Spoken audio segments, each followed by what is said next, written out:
Hola amigos de YouTube, hoy les tengo un nuevo video sobre el planeta Júpiter, no se lo pierdan, es súper interesante. Vamos allá.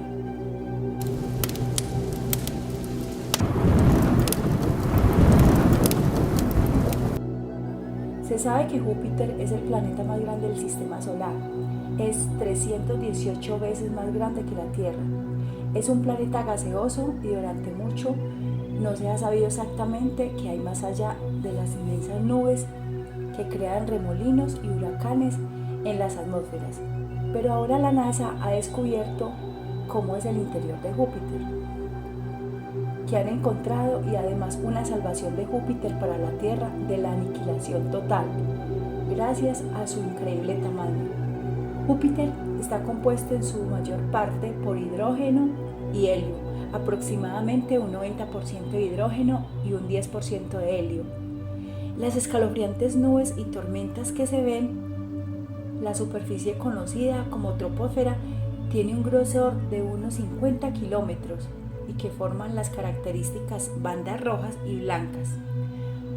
Al Júpiter se piensa que debe tener una superficie sólida. El hecho es que Júpiter no tiene una superficie, es en su mayoría un remolino de gases y líquidos. Y si se enviara una nave espacial allí, no tendría dónde aterrizar. Pero no significa que pueda atravesar la atmósfera de Júpiter y salir por el otro lado. Esto se debe a que las presiones y temperaturas extremas en las profundidades del planeta aplastarían y vaporizarían cualquier nave espacial. Se envió a Juno, que costó $1.000 millones y es la sonda espacial más alejada de la Tierra. Sobrevive por paneles solares. Al llegar a Júpiter es increíble el último descubrimiento que se ha revelado, que las coloridas franjas de gas y polvo que se ven en la atmósfera de Júpiter tienen una profundidad de 3.000 kilómetros. Estos cinturones de viento fluyen a una velocidad de 360 kilómetros por hora y alteran la distribución de la masa en el planeta.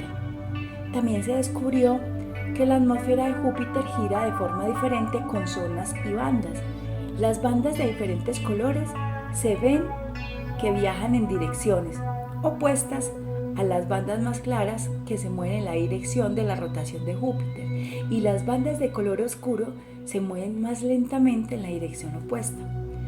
Entonces, ¿cómo se mantiene unida? Es la cavidad creada en el viento solar por el potente campo magnético de Júpiter y se estrecha, se extiende, el cual es la más potente de todas las magnetósferas del sistema solar. La Gran Mancha Roja es una de las características más conocidas de Júpiter. Se trata de una enorme tormenta del tamaño de la Tierra que ha estado desde el año 1831, el cual fue vista por primera vez y gira en sentido contrario a los huracanes en la Tierra con vientos medidos a los 643 kilómetros por hora. La nave espacial Juno pudo enviar imágenes del planeta cuando pasó 9.000 kilómetros por encima de las nubes de la Mancha Roja gigante en julio de 2017. En el polo sur de Júpiter se descubrió mediante cámaras infrarrojas la imagen de un ciclón del tamaño de todo Estados Unidos, con otros 5 ciclones girando a su alrededor. Entonces probablemente deberíamos estar agradecidos por el tamaño del planeta Júpiter y el poderoso campo magnético que genera, porque posiblemente haya salvado a la Tierra en una perdición segura. A finales de los 80 y principios de los 90, pero entonces ocurrió algo. En el monte Palomar los científicos calcularon que el cometa tenía originalmente de 15 a 2 kilómetros de ancho. Sin embargo, las fuerzas de la poderosa gravedad de Júpiter habían roto el cometa en más de 20 pedazos cuando se acercó al planeta. La mayor revelación fue que el telescopio Hubble se centró y captó el increíble acontecimiento que estaba a punto de vivirse. Los fragmentos del cometa se alinearon y colisionaron con la atmósfera de Júpiter, desatando la fuerza de 300 millones de bombas atómicas. Los fragmentos crearon enormes manchas en las nubes que medían entre 2.000 y 3.000 kilómetros. y calentaron la atmósfera hasta llegar a temperaturas de entre 30.000 y 40.000 grados centígrados. Si un cometa de esta magnitud chocara con la Tierra, devastador sería, ya que el impacto enviaría polvo al cielo envolviendo todo el planeta en la oscuridad.